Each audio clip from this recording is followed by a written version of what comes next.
हरे कृष्णा कृष्णा कृष्णा हरे हरे, हरे राम राम राम हरे हरे। हरे कृष्णा कृष्णा कृष्णा हरे हरे, हरे राम राम राम हरे हरे। हरे कृष्णा कृष्णा कृष्णा हरे हरे, हरे राम राम राम हरे हरे। तो आप सभी का हार्दिक स्वागत है इस रविवारी कार्यक्रम में। आप में से कौन कौन भक्त मंदिर में पहली बार पधारे, कृपया अपना हाथ ऊपर करिए। आप पहली बार आए प्रभु जो पहली बार आए उनका विशेष रूप से स्वागत है, और राधा रमन जी से प्रार्थना है कि ये आपकी भक्तिमय जीवन की बहुत अच्छी शुरुआत साबित हो, और आपका इस्कॉन परिवार से जुड़ने के लिए बहुत बहुत धन्यवाद। आप में से कौन कौन से भक्त रेगुलरली मंदिर में आते हैं? Thank you so much. तो हमारे पास रेगुलर क्राउड ज्यादा है। आप में से किस किस के पास भगवत गीता है, और आप में से कौन कौन भगवत गीता रोज पढ़ता है? मतलब टॉपिक भी रेलेवेंट है। आप में से किस किस को लगता है कि भगवत गीता हमने समझ ली है और अब और पढ़ने लिखने कुछ करने की आवश्यकता नहीं है? नहीं भी हाथ नहीं है, तो बहुत ही जरूरी है यह टॉपिक। तो एक बार ऐसा हुआ कि कथा में जाने से कोई नुकसान नहीं होता है, इस बारे में हम पहले समझते हैं कि जो भक्त आए हैं उनको लगेगा कि हमने तो भगवत गीता पढ़ी नहीं है, तो है हमारे पास लेकिन हम पढ़ते नहीं है, लेकिन मंदिर आते हैं। तो एक बार एक व्यक्ति था, वो कथा होती थी तो वो आता था, बैठता था, वो बैठते ही सो जाता था, और जब पूरी कथा हो जाती थी वो उठता था और चला जाता था। अब ये स्पीकर जो थे वो देखते थे उसको आता है, सोता है और चला जाता है। तो थोड़े दिन के बाद उनकी हैबिट हो गई, स्पीकर क्यों बोलते थे आ गए, फिर वो सो जाता था तो वो बोलते थे सो गए, बैठता था तो बोलते बैठ गए, और फिर चला जाता तो बोलते चाह रहे हो। तो ऐसे वो उसको हर बार आता जरूर था वो, लेकिन आता था, बैठता था और चला जाता था, बीच में केवल सोता था। तो धीरे धीरे उसके ब्रेन में ये चीज इम्प्रिंट हो गई, नींद में कुछ बोला जाए तो याद रह जाता है। तो ये 3 शब्द उसके इतने याद हो गए उसको, 3 सेंटेंस, आ गए, बैठ गए, जा रहे हो। तो वो नींद में भी बड़बड़ाने लगा। एक बार उसके घर में चोर आ गया, खिड़की से कूदा, और ये नींद में बोल रहा था आ गए। चोर को लगा रही सो रहा है, बोल कैसे रहा है, अच्छा शायद देख रहा होगा। तो कोने में दुबक के बैठ गया कि बैठ गए। तो तुरंत वहां से भागा। वो उसने बोला अच्छा जा रहे हो। तो कथा में आने का कोई नुकसान नहीं है, वो कथा में आके सोता भी था तो भी चोरी नहीं कर पाया उसके घर में। ऐसे अगर हम कथा में सो भी जाएंगे तो चिंता मत करिए, कोई प्रॉब्लम नहीं है, कोई ना कोई लाभ आपको इस कथा में आने से जरूर होगा, क्योंकि श्रोता और सोता में बहुत अंतर नहीं है, श्रोता ही सोता है। और ये बहुत पहले रामायण में जो कुंभकर्ण का वध हुआ, तो उनकी जो पत्नी थी निद्रा देवी, वो गई थी भगवान के पास, अब मेरा क्या होगा। तो रामचंद्र जी ने बोला कोई बात नहीं, तुम्हारे लिए हमने बहुत बड़ा एरिया डिसाइड कर दिया, जहां जहां कथा होगी वहां वहां तुम्हारा राज्य रहेगा, आराम से तुम सबको सुला सकते हो। तो ऐसा कथाओं में होता है। आज की कथा हम नॉर्मल कथा जैसे नहीं लेंगे, आज की कथा हम ये समझेंगे कि भगवत गीता को कैसे हमको पढ़ना चाहिए। क्योंकि भगवत गीता को हम सब भक्त हैं, मंदिर आए हैं तो जानते हैं कि भगवत गीता बहुत महत्वपूर्ण ग्रंथ है। हम ये भी जानते हैं कि सारे उपनिषदों का सार का किसके अंदर है? भगवत गीता के अंदर है। भगवत गीता के महात्म्य में स्वयं आदि शंकराचार्य ने कहा है कि सारे वेदों को अगर एक गाय का मूर्तमान रूप दे दिया जाए और उसको दुहा जाए तो जो दूध होगा वो भगवत गीता है। और वो गाय को कौन दो रहे हैं? हमारे गोपाल भगवान श्री कृष्ण। और क्यों दो रहे हैं वो? क्योंकि पास में एक अर्जुन एक बछड़े के रूप में वहां पर है, तो क्योंकि वो बछड़ा है इसलिए गाय वो दूध देगी। और वो गाय ने जो दूध दिया, भगवान के मुख से जो निकला वही भगवत गीता। तो भगवान के पास से दो अमृत आए, एक भगवान का चरणामृत है जो उनके चरणों से आया, गंगा जी, वो भगवान का चरणामृत है, और दूसरा भगवान का अधरामृत है जो उनके मुंह से आया, जो भगवत गीता के रूप में है। दुनिया का कोई भी शास्त्र ऐसा नहीं है जिसमें भगवान ने स्वयं कुछ बोला हो, हमेशा भक्तों ने उनकी बड़ाई की है। भगवत गीता ऐसा शास्त्र है जहाँ भगवान ने स्वयं बोला है। तो स्वयं भगवान की वाणी का कितना महत्व होना चाहिए, बहुत महत्व होना चाहिए। हमें अपने जीवन में कितना महत्व देना चाहिए उसे, बहुत देना चाहिए। लेकिन अभी तो हाथ बहुत कम ऊपर उठे थे जो रोज पढ़ते हैं, और एक भी हाथ नहीं उठा जिसे लगा कि मैं भगवत गीता समझ गया। तो अगर हम सनातन धर्म का पालन करते हैं तो हमें कम से कम भगवत गीता तो पता होना चाहिए। तो भगवत गीता के अंदर 700 श्लोक हैं, और इन 700 श्लोक में दुनिया का जो पूरा ज्ञान है वो भगवान ने समेट के हमें दे दिया है। और ये ज्ञान क्या है? ये ज्ञान है कि मैं कौन हूँ, मैं कहाँ से आया हूँ, मैं कहाँ जाने वाला हूँ, मेरे साथ क्या हो रहा है और मेरे साथ क्या अच्छा हो सकता है। ये सब कुछ भगवत गीता के अंदर है। जैसे हम सिनेमा देखने के लिए जाते हैं तो जैसे ही आप जाके बैठते हो क्या हो जाता है, अंधेरा हो जाता है, और फिर स्क्रीन पे सिनेमा चलने लगता है। देखते देखते ऐसा हो जाता है, आप इतना इमोशनली कनेक्ट हो जाते हो उस सिल्वर स्क्रीन से कि अगर वो हीरो को मार पड़ती तो आपको लगता आप ही को पड़ रही है, हीरोइन छोड़ के चले जाती तो आपकी आंखों में आंसू आ जाते। क्यों होता है? क्योंकि आप इमोशनली कनेक्ट हो गए। इमोशनली काहे से कनेक्ट हो गए? उस स्टोरी लाइन से कनेक्ट हो गए। लेकिन उसके बाद वो मूवी खत्म हो जाती है, लाइट जल जाती है, और आपको बोला जाता है आपका टिकट का पैसा हो गया, अब आप बाहर निकलिए, अब दूसरा क्राउड आएगा। ऐसा ही हमारा जीवन है। हमारा जीवन क्या है? ये एक्चुअली जो उजाला दिख रहा है ये उजाला नहीं है, हम तो माया के अधीन हैं। और ये माया के अधीन का जो अंधकार है, कृष्ण सूर्य सम माया है अंधकार, जहां कृष्ण तहां नहीं माया राधिकार। तो ये जो पूरा अंधकार है, ये जगत है, ये अज्ञान है, यही माया का खेल है। और हम इस माया के खेल में ऐसे रमे हुए हैं जैसे हम मूवी देखने रम जाते हैं, और स्क्रीन पे जो चलता है हमको लगता है हमारे साथ, हमारे लिए ही हो रहा है। लेकिन एक्चुअली ऐसा नहीं है। एक्चुअली ऐसा नहीं है। मान लो आप एक अंधेरे कमरे में जाएं और सडनली आप एंटर करें और आपको हर तरफ से मार पड़ने लगे, तो आपका क्या हाल होगा? आपको लगेगा कि ये क्या हो रहा है मेरे साथ, ऐसा ही लगेगा। आप पूछना चाहोगे कि ऐसा मेरे साथ क्यों हो रहा है, मैंने ऐसा क्या किया। लेकिन हम इस जीवन में जब जी रहे हैं तो हमेशा हमारे हर तरफ से थपेड़े पड़ रहे हैं, लेकिन हम कभी नहीं पूछते कि ऐसा मेरे साथ क्यों हो रहा है। हम उस अंधेरे कमरे में हर तरफ से जब मार खाते हैं इस जीवन में, दुखालय मां शाश्वतम में, तो हम ये प्रश्न क्यों नहीं पूछते कि मेरे साथ क्या हो रहा है। और उस कमरे में अगर आपको पता करना हो ऐसा मेरे साथ क्यों हो रहा है, तो क्या करना पड़ेगा? लाइट चलानी पड़ेगी। लाइट ऑन करोगे आपको दिखेगा क्या हो रहा है, क्यों हो रहा है, गलत कमरे में कैसे आ गया। वो लाइट क्या है? भगवत गीता है। वो ज्ञान क्या है? भगवत गीता का ज्ञान। भगवत गीता का ज्ञान क्या है? भगवत गीता का ज्ञान केवल 5 चीजें हैं। श्रील बलदेव विद्याभूषण, जिनके आधार पर श्रील प्रभुपाद ने ये भगवत गीता यथारूप की रचना की, जो दुनिया का सबसे ज्यादा पढ़े जाने वाला भगवत गीता का ग्रंथ है, उसमें उन्होंने बताया कि भगवत गीता को समझना मुश्किल नहीं है। अगले 20 मिनट में हम पूरी भगवत गीता सीख सकते हैं। भगवत गीता कुछ नहीं है, भगवत गीता केवल 5 टॉपिक है। वो 5 टॉपिक क्या है? जीव कौन है, ईश्वर कौन है। जीव और ईश्वर का कोई संबंध होगा, नेचुरल सी बात है, लेकिन जीव अभी कहाँ है?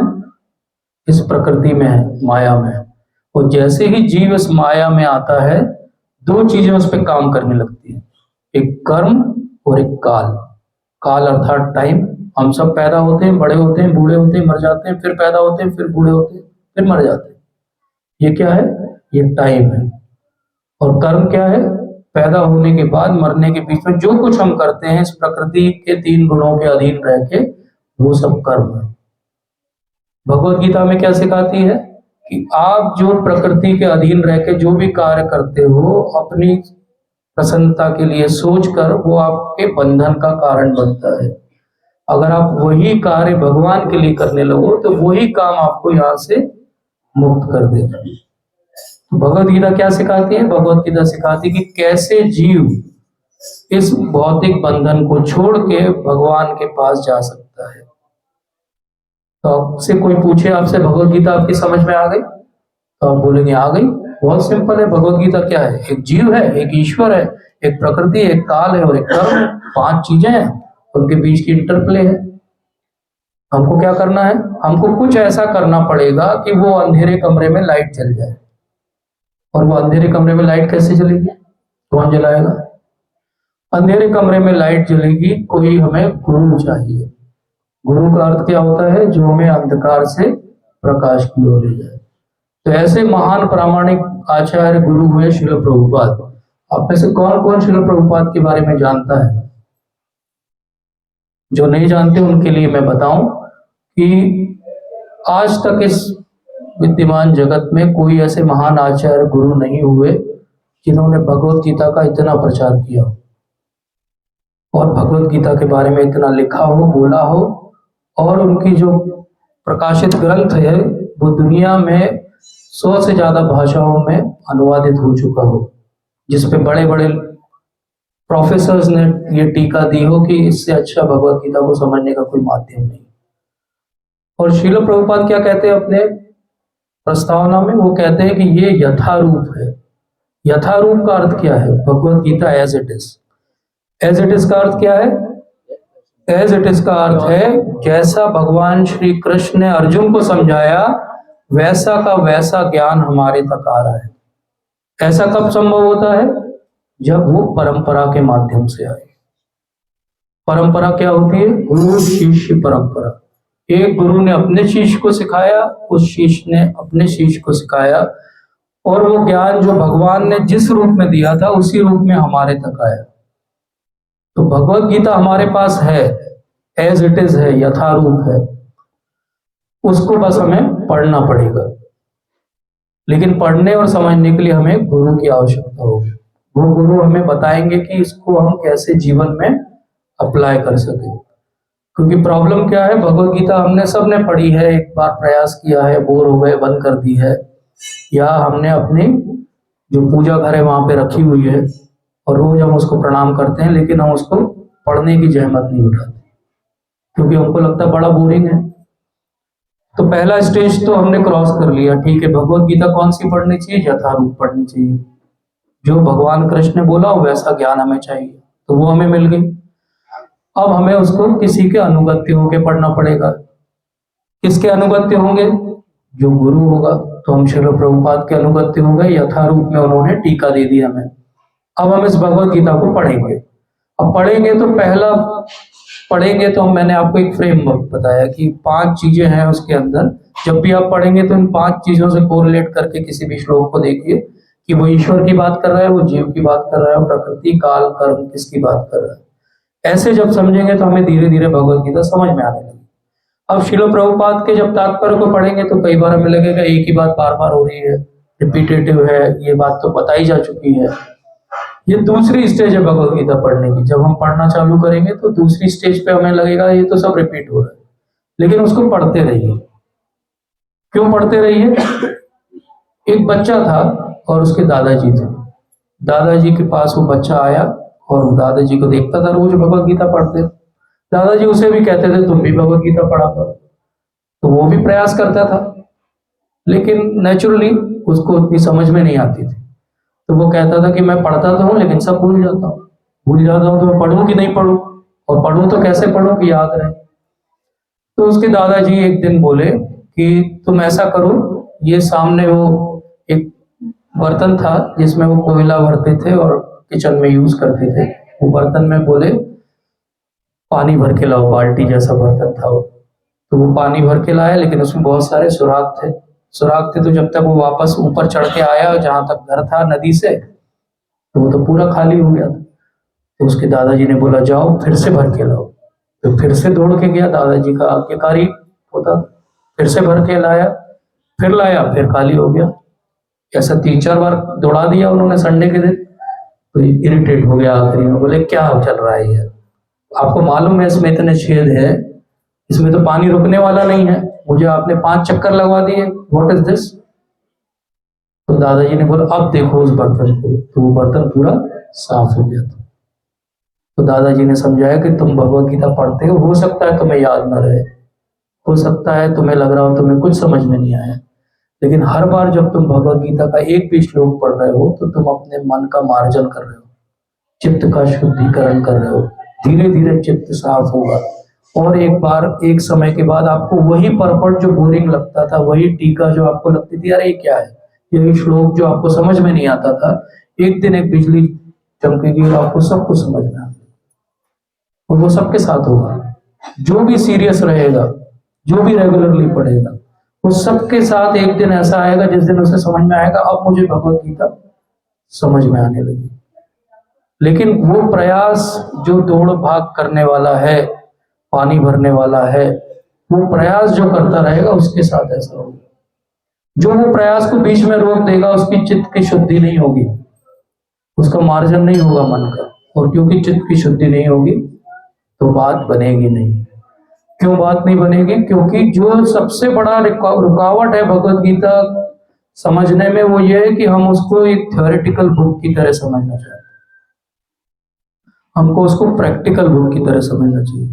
दोनों चीजों में अंतर है। जो साइंस के विद्यार्थी होंगे वो समझेंगे कि एक थ्योरी की पुस्तक होती है जिसमें लिखा रहता है कि ये इस तारीख को ऐसा किया गया, ये एक्सपेरिमेंट हुआ, ऐसा हुआ, और एक होती है प्रैक्टिकल की बुक जिसमें लिखा रहता है कि ये ऐसे सेट करोगे इक्विपमेंट्स को तो ये रिजल्ट आपको मिलेगा। क्योंकि हम पुस्तक को केवल थ्योरी के रूप में ले रहे हैं तो हमको लगता है ठीक है तो हमारा जीवन अलग है और भगवत गीता का ज्ञान अलग है। तो हमने एक बहुत बढ़िया बाउंड्री बना के रखी है कि पढ़ना, याद करना, मेमोराइज करना और उसके बारे में बात करना और दिखावा करना एक हिस्सा हो गया जीवन का, और एक हिस्सा है जो सो कॉल्ड प्रैक्टिकल जीवन है, अरे उसमें कहाँ अप्लाई होगी भगवत गीता, उसको छोड़ दीजिए। वो तो हम वैसे ही जिएंगे जैसे हम गीता पढ़ने के पहले जीते थे, हमारा बिहेवियर कुछ नहीं बदलेगा। अगर हमारा बिहेवियर नहीं बदलेगा तो भगवत गीता भी आपको समझ में नहीं आई है। अगर भगवत गीता समझ में आई हो तो भगवत गीता का एक नाम है अर्धमात्रिका। अर्धमात्रिका का अर्थ होता है कि गीता के एक श्लोक की आधी मात्रा भी अगर किसी को समझ में आ जाए तो उसका जीवन बदल जाएगा।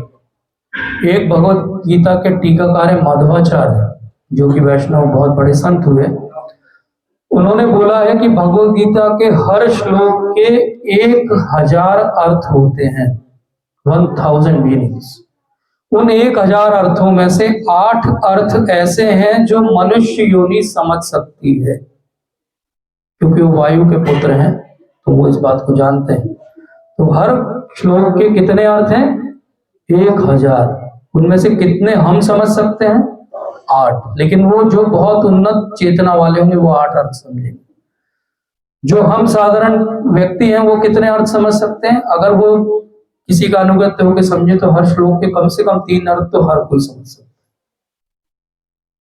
तो पूरे वेदों का अगर सार है तो वेदों का सार क्या है? 3 ही शब्द हैं, संबंध, अविधेय और प्रयोजन। और भगवत गीता का हर श्लोक या तो संबंध की बात करता है या अविधेय की या प्रयोजन।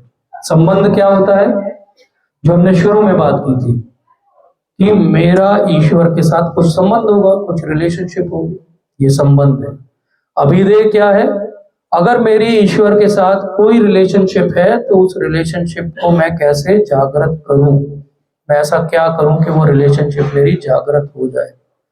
और प्रयोजन क्या है? अंत में अगर मैं अपनी रिलेशनशिप को अच्छे से जागृत करूं तो मुझे अंत में क्या मिलेगा? क्या मिलेगा? भगवान का प्रेम मिलेगा। गोलोकेरा प्रेम धन हरि नाम संकीर्तन। तो गोलोक में जो प्रेम का धन जिसका संचार होता है वो क्या है? भगवान का नाम रूपी प्रेम है, भगवान का रस है। वो भी आपको भगवत गीता से मिल सकता है। तो भगवत गीता को ऐसा नहीं सोचना चाहिए कि ये शुरुआत का एक स्टेपिंग स्टोन है, इसके बाद हम आगे बढ़ेंगे तो हम आगे चलेंगे। भगवत गीता जैसा हमने समझा भगवान की वाणी है, तो एक हो गया भगवान की वाणी और एक हो गई भगवान की जीवनी। भगवान की जीवनी कहाँ है? भागवतम के अंदर है। और भगवान की वाणी कहाँ है? भगवत गीता के अंदर है। तो हमें भगवत गीता को महत्व जीवन में देना चाहिए कि नहीं देना चाहिए? कितना देना चाहिए? तो कैसे हमको पढ़ना चाहिए उसको? उसको पढ़ने के लिए कुछ सूत्र हैं। उसमें से जो सबसे महत्वपूर्ण सूत्र है, शायद बाहर आवाज नहीं जा रही। अच्छा, अंदर स्पेस है, अगर कोई आना चाहते तो अंदर आ सकते हैं। तो श्रील प्रभुपाद ने चैतन्य चरितामृत नामक पुस्तक में भी टीका लिखी है, और उस पुस्तक के मध्य लीला में एक बहुत सुंदर कथा आती है। तो वो कथा आती है एक ब्राह्मण की। एक ब्राह्मण है, जब चैतन्य महाप्रभु अपनी दक्षिण भारत की यात्रा पर गए, उन्हें एक ब्राह्मण दिखाई दिया। और वो ब्राह्मण क्या कर रहा था? ब्राह्मण भगवत गीता को लेके ऐसे बैठा था, रो रहा था, और टूटी फूटी संस्कृत में कुछ पढ़ने का प्रयास कर रहा था। अब आप सबको पता है कि साउथ इंडिया में संस्कृत बहुत अच्छे से जानते हैं लोग, तो बाकी जो आसपास लोग थे वो उसका बहुत उपहास उड़ाते थे। वो कहते थे कि क्या है, तुमको जब संस्कृत नहीं आती तो क्यों पढ़ने का प्रयास करते हो? और ये बहुत इंपॉर्टेंट इंस्ट्रक्शन है हम सबके लिए भी। हम सबको भी लगता है कि हमें संस्कृत नहीं आती तो हम भगवत गीता कैसे पढ़ें। तो ये बहाना हमारा ना रहे, इसलिए हमारा बहाना ये खत्म हो जाए, इसलिए प्रभुपाद ने क्या किया, हर संस्कृत के श्लोक का एक एक शब्द का अर्थ दिया, और उसके बाद उसका सेंटेंस रूपी अनुवाद भी किया, और उस पर समझ में आए उसके लिए टीका भी लिख दी। तो प्रभुपाद ने क्या सहायता की हमारी? प्रभुपाद ने बहुत बड़ी हमारी सहायता कर दी कि अब हम बहाना नहीं कर सकते कि हमको संस्कृत नहीं आती। तो ये जो ब्राह्मण था, इसको तो संस्कृत नहीं आती थी, तो ये संस्कृत नहीं आती थी तो टूटी फूटी संस्कृत में पढ़ने के लिए प्रयास कर रहा था, तो सब उपहास उड़ा रहे थे। तो चैतन्य महाप्रभु वहां से गुजर रहे थे, तो उन्होंने देखा क्या हो रहा है। तो उन्होंने इस ब्राह्मण को बुलाया और बोला कि विप्रवर क्या हुआ, आप इतना रो क्यों रहे हो, भाव में क्यों हो, और ये सब आपका उपहास क्यों आ रहा है? तो उन्होंने बोला कि मैं मूर्ख हूँ, मुझे संस्कृत नहीं आती है, लेकिन मेरे गुरु महाराज ने आज्ञा दी थी कि तुम भगवत गीता पढ़ो। तो मैं पढ़ता हूँ, लेकिन जब मैं भगवत गीता लेके बैठता हूँ तो मैं पहला फोटो देखता हूँ। वो फोटो में क्या है? फोटो में ये है कि भगवान जो सर्वेश्वर है, स्वराट है, वो क्या कर रहे हैं? सारथी बने हुए हैं। किसके सारथी बने हुए हैं? अर्जुन। तो भगवान कितने भक्तवत्सल हैं कि सारथी बनने को तैयार हैं अपने भक्त के लिए। बोले जब मैं ये पिक्चर देखता हूँ, फोटो देखता हूँ, तो मुझे बहुत रोना आ जाता है कि भगवान मेरे कितने कृपालु दयालु हैं। और फिर बोले मेरे अश्रु बहने लगते हैं, फिर मैं जैसे तैसे उस भाव में पढ़ने का प्रयास करता हूँ, बहुत अच्छे से पढ़ नहीं पाता हूँ, इसलिए सब लोग मेरा मजाक उड़ाते हैं। तो महाप्रभु ने उस ब्राह्मण को क्या कहा? महाप्रभु ने उस ब्राह्मण को कहा कि यार जितने ज्ञानी हैं, जितने ब्राह्मण हैं, उन सब में आप जो विप्र हो, आप सबसे श्रेष्ठ हो। और क्यों सबसे श्रेष्ठ हो? क्योंकि आप दो काम कर रहे हो, और यही दो काम हमको करना है भगवत गीता पढ़ते हुए। पहला, आपके गुरु ने आपको आज्ञा दी है पढ़ने के लिए, इसलिए आप पढ़ रहे हो, चाहे आपको पढ़ना बनता हो या नहीं बनता हो। और दूसरा, आप इस भावना से पढ़ रहे हो कि भगवान सबसे महान है। तो भगवत गीता पढ़ने के लिए हमें क्या करना पड़ेगा? थ्योरेटिकली सही ये मानना पड़ेगा कि भगवान सबसे महान है। भगवत गीता पढ़ने के लिए हमें क्या करना पड़ेगा? गुरु का संग और सानिध्य लेना पड़ेगा। भगवत गीता पढ़ने के लिए हमें क्या करना पड़ेगा? हमें शरणागत होना पड़ेगा। भगवत गीता पढ़ने के लिए हमें क्या करना पड़ेगा? सबसे महत्वपूर्ण काम करना पड़ेगा कि कोई जल्दी नहीं है, आराम से पढ़ना पड़ेगा। कभी कभी हमें लगता है मैं एक दिन में पूरी गीता निपटा दूं, एक चैप्टर निपटा दूं, कोई जरूरी नहीं। आप एक श्लोक को लीजिए, उसके बारे में मनन कीजिए दिन भर, एक हफ्ते तक सोचिए आपके जीवन में क्या आपने उस श्लोक को कहीं अप्लाई किया, क्या कर सकते हैं। ये practical way of learning Bhagavad Gita है। तो learning Bhagavad Gita is living Bhagavad Gita. Only learning Bhagavad Gita is nothing. केवल थ्योरेटिकल नॉलेज, केवल पुस्तकीय ज्ञान हो जाएगा, बहुत सारे श्लोक आ जाएंगे, लेकिन जीवन में बदलाव कुछ नहीं होगा। एक श्लोक जीवन में बदलाव कर सकता है, आधी मात्रा जीवन में बदलाव कर सकती है। और हम तो पूरी भगवत गीता पढ़ लेते और जीवन में बदलाव नहीं होता, क्योंकि हम प्रॉपर प्रोसेस से भगवत गीता को नहीं सीख रहे। तो प्रॉपर प्रोसेस क्या है भगवत गीता के लिए? इन सब बातों के साथ एक चीज को और याद रखना पड़ेगा, हमें साथ में नाम का जप करना पड़ेगा।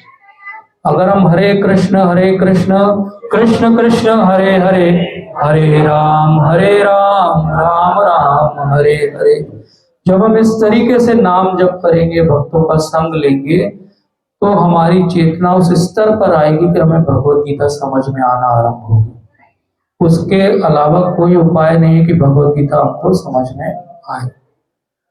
तो एक बहुत बड़े संत थे, एक व्यक्ति उनके पास आया और उसने बोला कि मैं भगवत गीता लेके बैठता हूँ, लेकिन उसी समय मोबाइल दिखाई देता है, मुझे फेसबुक व्हाट्सएप दिखाई देता है, मुझे इंस्टाग्राम दिखाई देता है, रील्स दिखाई देती है, मुझे बहुत सारी और चीजें दिखाई देती है, सगे संबंधी जिनसे सालों से बात नहीं हुई वो दिखाई देते हैं, मेरे पुराने फ्रेंड्स दिखाई देते हैं जिनको मैं ढूंढता रहता हूँ कि कहाँ है वो, और भगवत गीता मेरी पीछे छूट जाती है। तो बहुत महान संत थे वो। उन्होंने उस व्यक्ति को देखा चेहरे पर, बोला कि अरे ये तुम्हारा प्रश्न रहने दो, मैं तुम्हारे चेहरे पे देख पा रहा हूं कि तुम अगले शुक्रवार तक मृत्यु को प्राप्त हो जाओगे।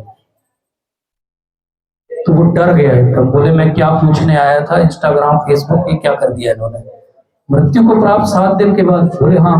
तो बोले अच्छा मैं जाता हूँ। और वो बहुत महान संत थे, तो उनके बारे में कहा जाता था कि वो किसी का भी फ्यूचर चेहरा देख के बता देते। तो बात झूठी नहीं थी। घर पहुंच गए, नेचुरली अगर किसी को पता लग जाए 7 दिन बाद उसकी मृत्यु है तो उसका व्यवहार में थोड़ा परिवर्तन तो होगा। अभी 5वां दिन था उसके इस वाले जीवन का काउंटडाउन जब चल रहा था, 5वें दिन दरवाजे पे दस्तक हुई, गेट खोला तो वही संत थे खड़े हुए थे। तो वो अंदर बुलाया, बोले 2 दिन बचे हैं मेरे, आपने बोला था। बोले अच्छा वो तो ठीक है, तुम ये बताओ अभी ये 5 दिन में कितना फेसबुक व्हाट्सएप इंस्टाग्राम? बोले कुछ नहीं, कहाँ फेसबुक व्हाट्सएप इंस्टाग्राम, मेरा तो पूरा ध्यान अब मैं सब सेटल कर रहा हूँ, 2 दिन बचे हैं, मुझे बहुत कुछ करना है अभी और थोड़ी बहुत भक्ति भी कर रहा हूँ।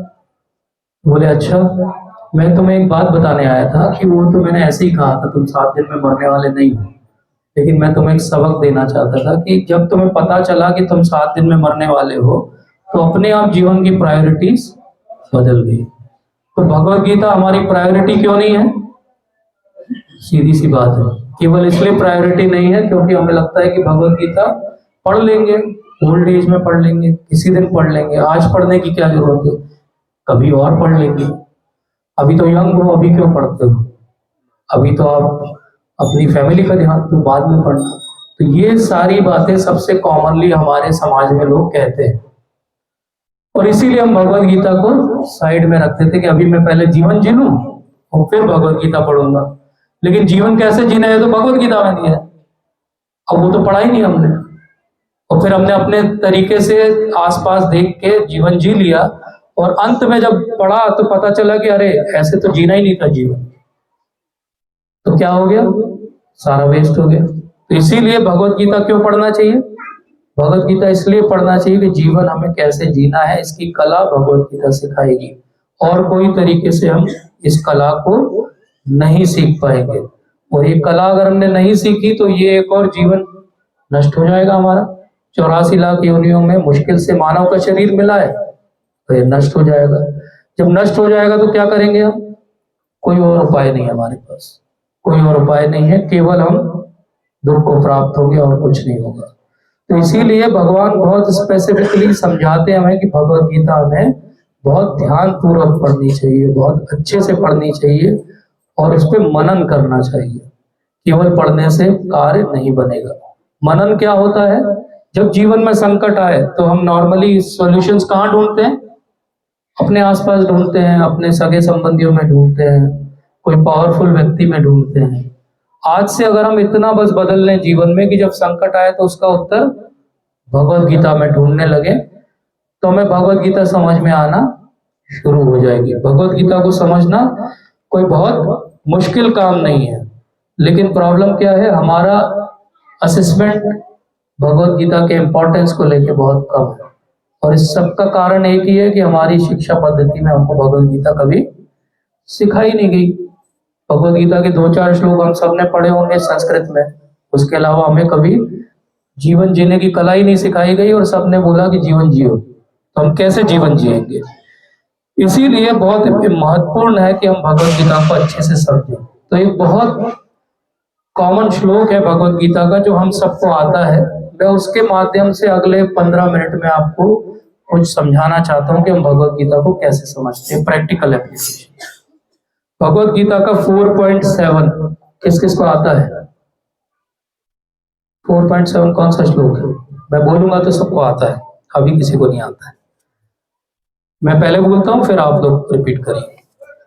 यदा यदा हि धर्मस्य ग्लानिर्भवति भारत अभ्युत्थानम् अधर्मस्य तदात्मानं सृजाम्यहम्। एक बार और पढ़ते हैं। यदा यदा हि धर्मस्य ग्लानिर्भवति भारत अभ्युत्थानम् अधर्मस्य तदात्मानं सृजाम्यहम्। ये श्लोक सबको आता था? कोई व्यक्ति है जिसको नहीं आता था? इसके लिए हम किसको थैंक्स बोले? बी.आर. चोपड़ा को। रियली एटलीस्ट एक श्लोक तो सबको आता है बी.आर. चोपड़ा जी की वजह से, तो वो जरूर वैकुंठ गए होंगे। तो यदा यदा ही धर्मस्य, यदा यदा, whenever, wherever, वेरी नाइस। यदा यदा, जब भी जहां भी, क्या होता है? यदा यदा ही धर्मस्य, धर्म की क्या हो रही? ग्लानिर्भवति भारत, हानि हो रही। तब क्या करते भगवान? अभ्युत्थानम् अधर्मस्य तदात्मानं सृजाम्यहम्।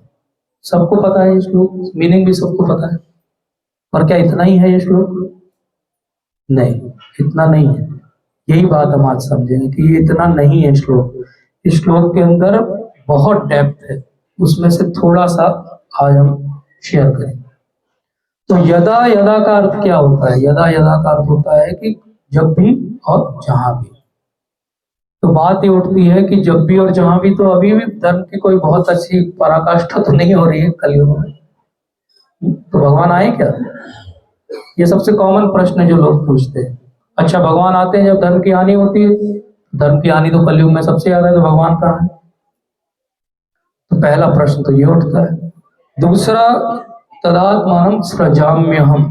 तो बहुत सारे लोग सृजाम्यहम् का अर्थ क्या निकालते हैं कि मैं अपने आप का सृजन करता हूँ। सृजाम्यहम्, मैं अपने आप का सृजन करता हूँ। अब क्या भगवान अपने आप का सृजन करते हैं? बाय डेफिनेशन भगवान कौन है? जिनको किसी ने भी नहीं बनाया, क्योंकि जिस भी चीज को किसी ने बनाया वो भगवान नहीं हो सकता। भगवान क्या होंगे? जिनको किसी ने नहीं बनाया, जिनका कोई भी सोर्स ना हो, वो भगवान है। तो सृजाम्यहम् कैसे बोल दिया भगवान ने? तो गड़बड़ हो गई। तो इसीलिए हमें आचार्य की जरूरत है, इसीलिए हमें श्रील प्रभुपाद की जरूरत है। जब श्रील प्रभुपाद ने इसको ट्रांसलेट किया तो उन्होंने क्या किया? सृजाम्यहम् को बोला कि मैं अवतार लेता हूं। अवतार में और सृजन में अंतर है। सृजन क्या है? सृजन क्रिएशन है, और भगवान का यहाँ पे भाव क्या है कि मैं अवतार लेता हूं। तो भगवान के अवतार कैसे होते हैं? भगवान के अवतार ऐसे होते हैं जैसे सूर्य का उदय होता है सुबह सुबह। तो सूर्य का उदय होता है, क्या सूर्य का सृजन होता है? सूर्य तो पहले भी है, सूर्य नारायण पहले भी हैं। हम उस समय उनके डायरेक्शन में आए तो हमारे लिए उनका उदय हो गया। जब यहाँ रात्रि थी तो अमेरिका में उदय थे वो। तो भगवान हमेशा हर जगह विद्यमान है। जब हमारे चर्म चक्षुओं के लिए वो आ जाते हैं तो वो उनका अवतार है। भगवान हमेशा है, इसीलिए भगवान के लिए सृजाम में हम की जगह अवतार शब्द का प्रयोग होगा। अवतरिति इति अवतार, जो ऊपर से अवतरण हो, ऊपर से नीचे आए। तो मतलब आप 4th फ्लोर पे रहते हो, आप लिफ्ट से नीचे आओ तो आपका अवतार हो गया? नहीं, जो आध्यात्मिक जगत से भौतिक जगत में आए। अब इस श्लोक में भगवान की बहुत बड़ी करुणा छुपी हुई है। कैसे छुपी हुई है? उदाहरण के लिए आप किसी दिन देखो कि कोई आदमी ऑडी से जा रहा था, ऑडी बहुत बड़ी गाड़ी होती है, लग्जरी कार, और वो देखे कि एक कुत्ते का छोटा सा बच्चा नाली में गिरा हुआ हो, वो गाड़ी अपनी रोके, उतरे और अपने हाथ से उस गंदगी में गिरे हुए पिल्ले को उठा के नहलाए और खाना खिलाए। तो ये टिकटॉक पे वायरल हो जाएगा कि नहीं?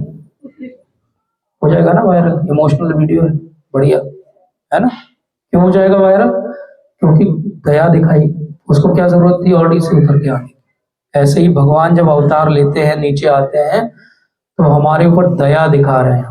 उनकी करुणा है कि वो असंख्य अवतारों के रूप में आते हैं। पद्म पुराण में श्लोक में कहा जाता है कि जितनी समुद्र में लहरें होंगी उतने भगवान के अवतार हैं। उनमें से कुछ मुख्य अवतार हैं जिनको हम सब जानते हैं भागवतम में और बाकी पुराणों के द्वारा। और भगवान के अवतार भी अलग अलग कैटेगरी के होते हैं। किसी को पता है भगवान के अवतारों की क्या कैटेगरी होती है? किसी को पता है? भगवान के अवतार होते हैं, कुछ युग अवतार होते हैं जो पर्टिकुलर युग में आते हैं, कि कलयुग के एक अवतार है, सतयुग के एक अवतार है।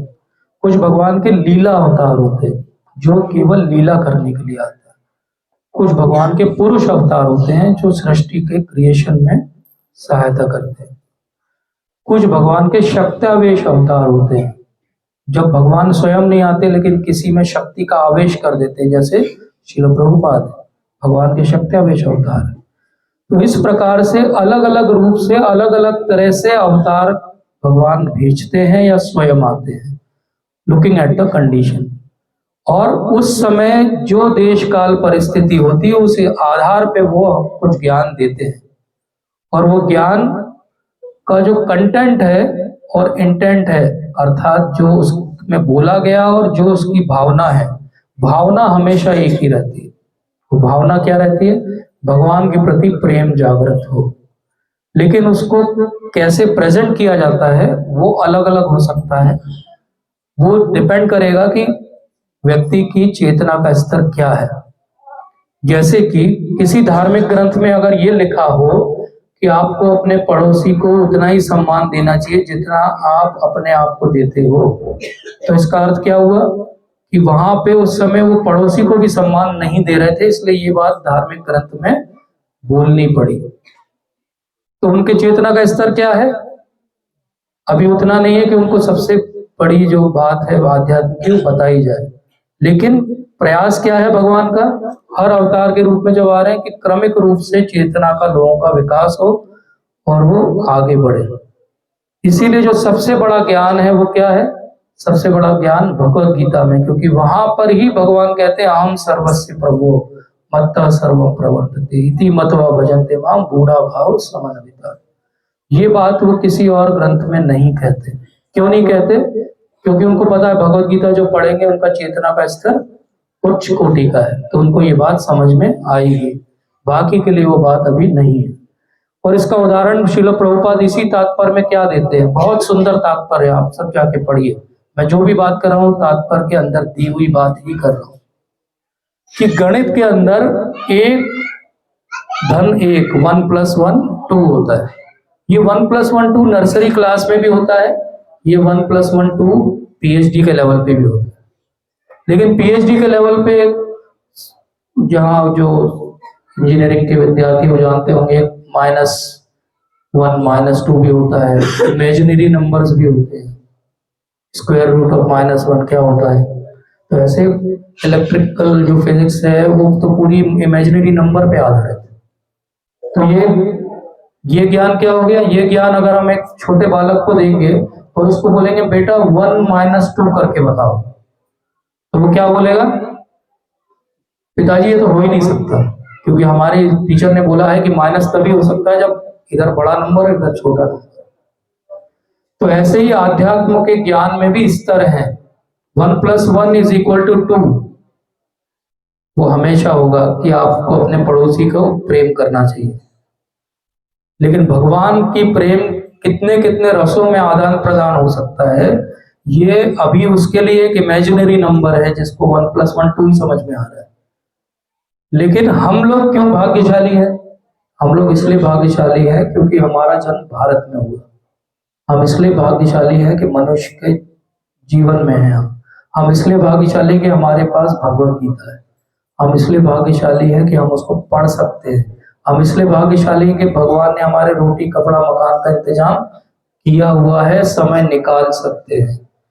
अब कोई इतने सब तरह से भगवान उसको भाग्यशाली बना दे, भारत में जन्म दे दे, भगवत गीता का ज्ञान दे दे, सही धर्म दे दे, मनुष्य का जीवन दे दे, सुख सुविधाएं दे दे, और उसके बाद भी हम अंत में बोले समय नहीं है भगवान अभी आपके लिए, तो ये तो चीटिंग हो गई भगवान के साथ। और भगवान क्या कहते हैं? ये यथावाम प्रपद्यन्ते ताम स्तथैव भजाम्यहम्। You cheat with me, I am the biggest cheater. ये भगवत गीता में भगवान ने बोला है। When he will cheat, will be nowhere, will not be seen on the earth also, will somewhere else. इसीलिए भगवान क्या कहते हैं? अभ्युत्थानम अधर्मस्य तदात्मानं सृजाम्यहम्। तो अधर्म जो है वो बढ़ रहा है, धर्म की हानि हो रही है, अधर्म को समाप्त करने के लिए भगवान आते हैं। तो भगवान जब ऐसे अधर्म को समाप्त करने आते हैं तो भगवान क्या पार्शियलिटी कर रहे हैं? किसी ने मुझसे पूछा कि हमेशा देवताओं का पक्ष लेते भगवान, कुछ सेटिंग है क्या? क्या रीजन है? क्यों वो दानवों का कभी पक्ष नहीं लेते? अधर्मी है। बिल्कुल सही, वेरी नाइस। तो जैसे कोई पुलिस वाला हो और वो चोर को जाके पकड़े, तो क्या वो पार्शियलिटी कर रहा है? वो क्या कर रहा है?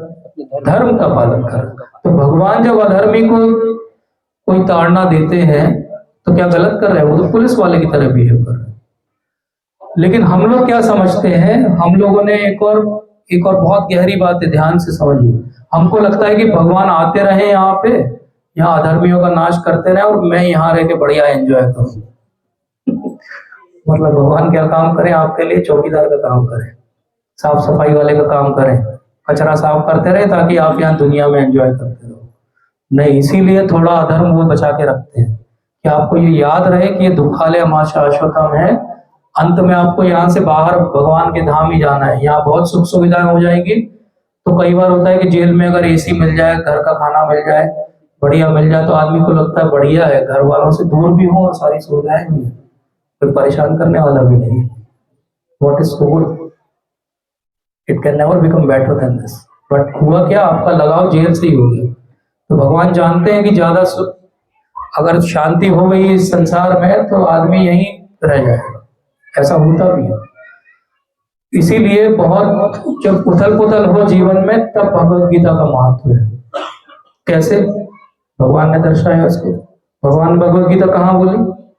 बैटल फील्ड में बोले। वो चाहते तो किसी गुफा में बोलते, आराम से बैठ के द्वारका में बोलते, अर्जुन के साथ एक टॉक शो बना लेते, भगवत गीता पार्ट 1 2 3 80 यूट्यूब पे रिलीज कर देते उसको। लेकिन नहीं, उन्होंने क्या किया? उन्होंने भगवत गीता बैटल फील्ड में बोली। किसको बोली? कोई चंगू मंगू आदमी को नहीं बोली, अर्जुन को बोली। अर्जुन कौन है? सबसे बड़े धनुर्धर है। सबसे बड़े धनुर्धर को भगवान ने भगवत गीता बोली, और जो कि गृहस्थ है, और ये दिखाया कि आप गृहस्थ हो, आप सारे जीवन में व्यस्त हो, लेकिन आप फिर भी भगवत गीता सुन सकते हो, समय निकाल सकते हो। और हमको क्या लगता है? पहले मैं अपनी परेशानियों से निपट लूं, फिर भगवत गीता पढ़ूंगा। तो ये वैसा ही हो गया कि डॉक्टर ने आपको दवाई लिख के दी बुखार के लिए, तो आपने बोला अभी मैं डॉक्टर के पास नहीं जाऊंगा, अभी बुखार है, बुखार ठीक हो जाए फिर डॉक्टर के पास जाऊंगा।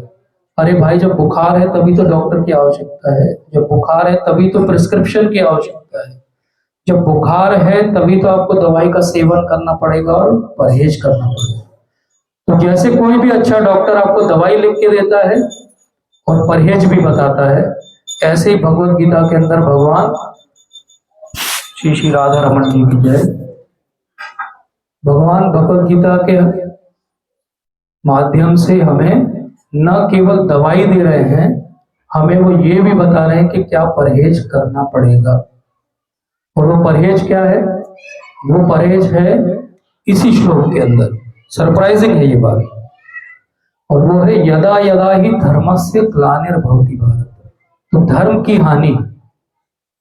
हानि हर युग में अलग अलग तरीके से होती है। कैसे?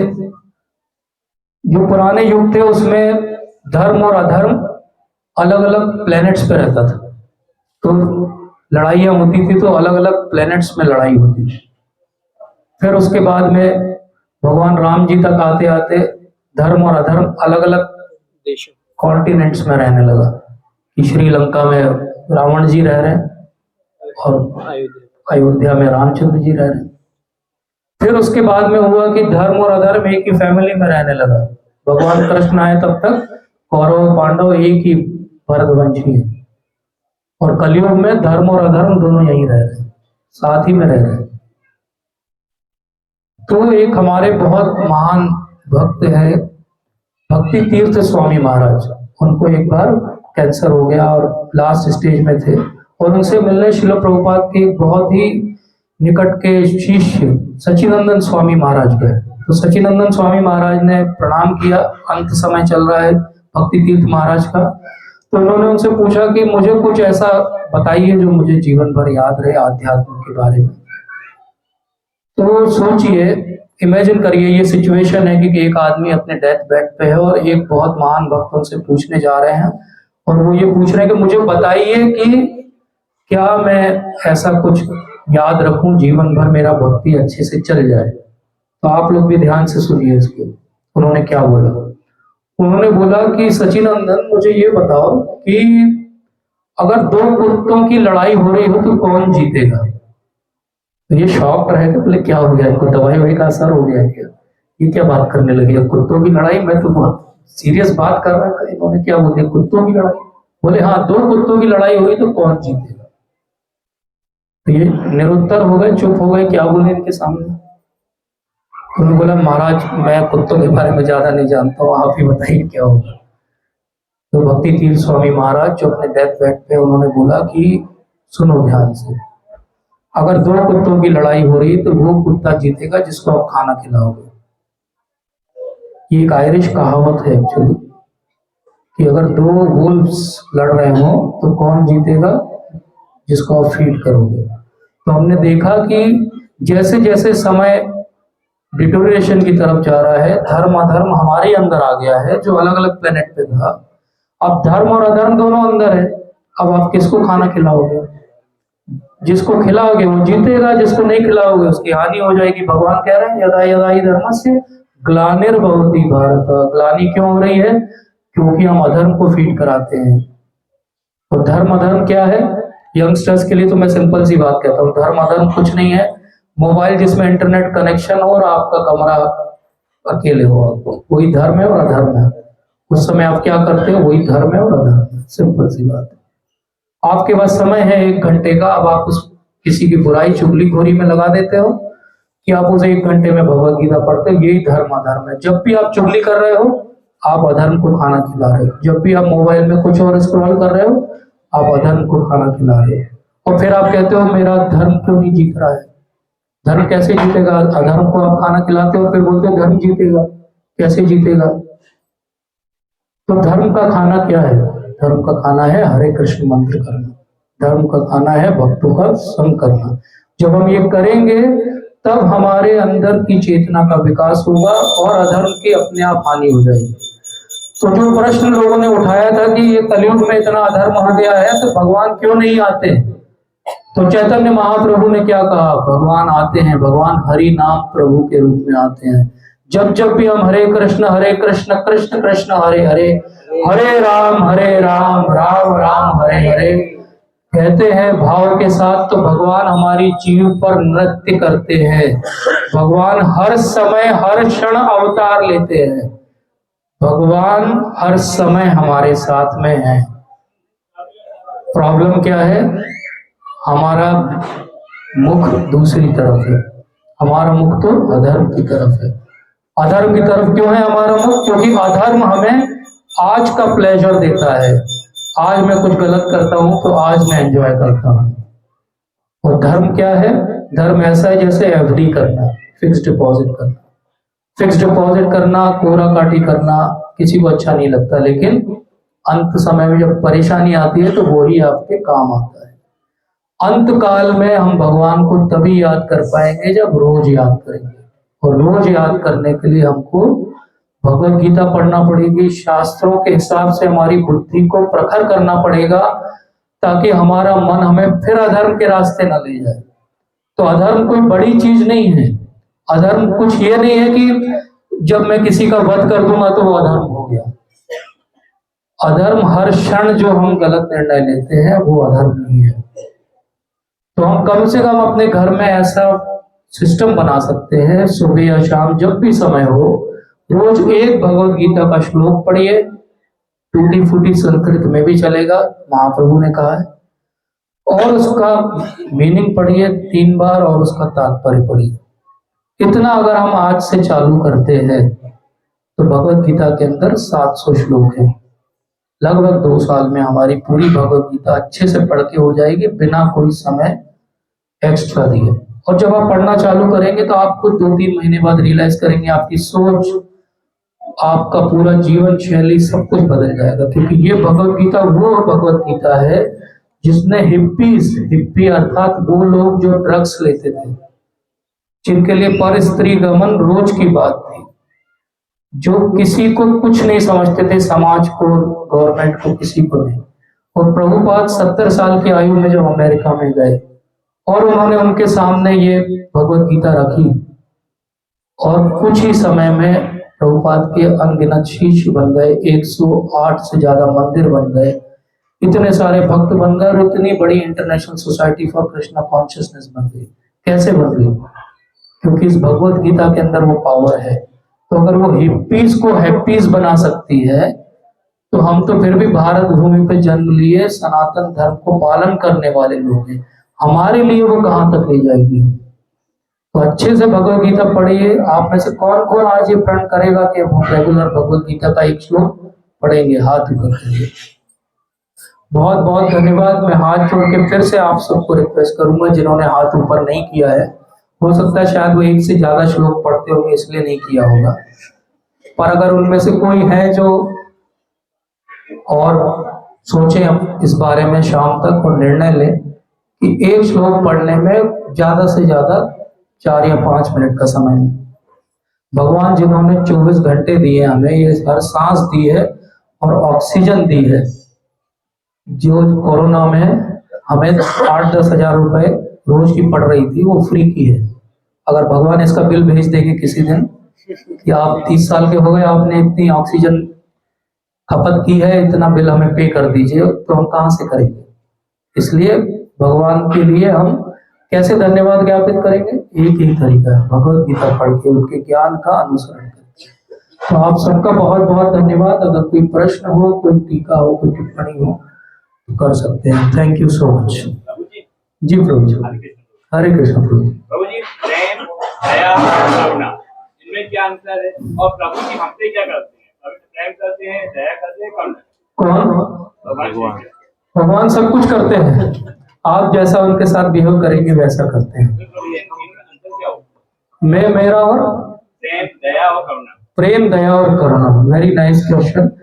प्रेम का अर्थ होता है कि आपका बहुत निकट का कोई संबंध स्थापित हो चुका है भगवान के साथ।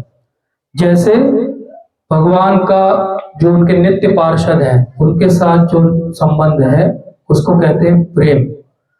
प्रेम अलग अलग स्तर पे हो सकता है। जैसे राधा रानी का प्रेम जो है वो माधुर्य के स्तर का प्रेम है, और यशोदा माँ का प्रेम जो है वात्सल्य के स्तर का प्रेम है। अब क्या भगवान जिनसे प्रेम करते हैं उनके ऊपर दया करते हैं? नहीं करते, उनके लिए वो बहुत निष्ठुर भी हो जाते हैं कभी कभी। लेकिन जो दूसरे लोग हैं जो अभी उस स्तर पे नहीं आए हैं, उनके लिए भगवान दया और करुणा करते हैं। इसीलिए बहुत बड़ी बात है, एक बहुत हमारे महान आचार्य हुए जीव गोस्वामी, और उन्होंने बोला कि भगवान का एक नाम है दया सिंधु। अब भगवान का नाम दया सिंधु क्यों है? क्योंकि दया के सागर जैसे हैं वो, अनगिनत जो है दया उनके अंदर है, इसीलिए वो दया कर रहे हैं हमारे ऊपर। जैसे मैंने उदाहरण दिया, ऑक्सीजन दिया, सब दिया, भगवान ने शरीर दिया, भारत भूमि में जन्म दिया, ये सब भगवान की दया है। ये दया वो सब पे कर रहे हैं। अब एक मानव जाति के ऊपर सबको उन्होंने ये कुछ दिया हुआ है, इनफैक्ट एक चींटी को भी दिया है। एक अफ्रीका में जो एलिफेंट है वो 60 टन खाना रोज खाता है, उसको भी दिया है। और हम जो 2-4 रोटी खाते हैं हमको भी दिया है। ये भगवान की एक पैरेलल, सबके लिए इक्वल जो है मंशा है। लेकिन इससे ज्यादा अगर आप भगवान के लिए कुछ करोगे तो भगवान की करुणा आपके लिए जाएगी। दया सबके ऊपर है, करुणा उसके ऊपर है जो भक्ति करेगा, और प्रेम किसके ऊपर है? जो भक्ति में सबसे ऊपर पहुंचेगा। भक्ति में ऊपर पहुंचने के लिए क्या करना पड़ेगा? हरे कृष्ण मंत्र का जब हम जाप करेंगे तो धीरे धीरे हमें स्वतः स्फूर्ति होगी और हमें समझ में आएगा कि हमारा भगवान के साथ किस भाव में संबंध है। और वो भाव जिस दिन जागृत हो जाएगा, भगवान का प्रेम भी हमें मिलने लगेगा। तो इसलिए भगवान की दया हम सब पे है, हम में से कोई नहीं कह सकता नहीं है। भगवान की करुणा भी हम सब पे है, क्योंकि 15 लाख के शहर में इतने लोग यहाँ हैं। और भगवान का प्रेम हमारे हाथ में, हम जब अच्छे से नाम जप करेंगे तो वो भी मिल जाएगा। ठीक है प्रभु, थैंक यू जी। मुझे 9वें अध्याय के 4 और 5 एक लेडीज की है ना, एक हो गया लास्ट। हाँ बोलिए प्रभु जी। ये 9वें अध्याय का 4 और 5वां श्लोक समझ में नहीं 9वें अध्याय का 4 और 5वां हम अलग से उसको ले लें आपके लिए, अलग से सब। जी माता जी, आपका प्रश्न। हरे कृष्ण प्रभु जी। हरे कृष्ण माता जी। एक सवाल है जी जबकि कहते हैं कि युधिष्ठिर तो धर्मराज थे, जी। फिर श्री कृष्ण ने श्री अर्जुन को क्यों गीता का ज्ञान दिया, धर्मराज को क्यों नहीं? Very nice, very nice. तो इसको ऐसे समझना चाहिए कि भगवान एक्चुअली अर्जुन को माध्यम बना के सबको ज्ञान दे रहे हैं, पहली बात। और दूसरी बात, युधिष्ठिर महाराज को उस समय कोई मोह नहीं हुआ है, मोह अर्जुन को हुआ है। युधिष्ठिर महाराज को मोह कब हुआ?